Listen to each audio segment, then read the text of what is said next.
দীর্ঘ বিরতি ভেঙে রূপালী পর্দায় ফিরছেন নন্দিত অভিনেতা আমিন খান। বাংলাদেশ ভারতের যৌথ প্রযোজনার নতুন সিনেমা গুলশানের চামেলিতে দেখা যাবে তাকে। সম্প্রতি এক সাক্ষাৎকারে নিজের ফেরা এবং ক্যারিয়ারের শুরুর দিনগুলো নিয়ে স্মৃতিচারণ করেছেন এই অভিনেতা। জানিয়েছেন ঢালিউডে তার প্রথম সিনেমার পারিশ্রমিক ছিল মাত্র ৳1।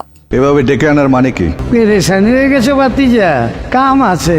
বাংলাদেশ ভারতের যৌথ প্রযোজনার সিনেমা গুলশানের চামেলি দিয়ে আবারও শুটিং সেটে ফিরছেন আমিন খান। মোহাম্মদ ইকবাল পরিচালিত এই সিনেমার মাধ্যমেই ঢালিউডে প্রথমবার অভিনয় করতে যাচ্ছেন কলকাতার জনপ্রিয় অভিনেত্রী মধুমিতা সরকার।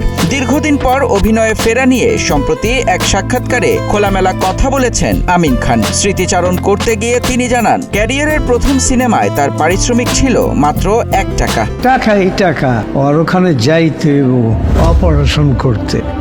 স্মৃতিময় সেই অভিজ্ঞতার কথা জানিয়ে এই অভিনেতা বলেন, প্রথম পারিশ্রমিকের সেই ৳1 নোটটি আজও তিনি সযত্নে অ্যালবামে রেখে দিয়েছেন। তবে তার কাছে ওই ৳1 চেয়েও বড় বিষয় ছিল পরিচালক ও প্রযোজক মোহাম্মদ হোসেনের ভালোবাসা ও সাপোর্ট। প্রথম ছবিতেই আমিন খানকে প্রত্যন্ত অঞ্চলের মানুষের কাছে পৌঁছে দেওয়ার জন্য বিশাল ব্র্যান্ডিং ও প্রচারণা চালিয়েছিলেন তিনি। চোখ যেমনি কথা বলে।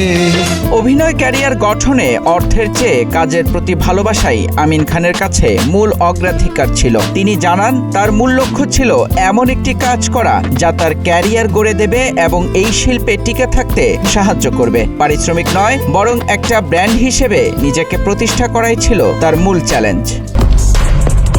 আহো ভাতিজা আহো।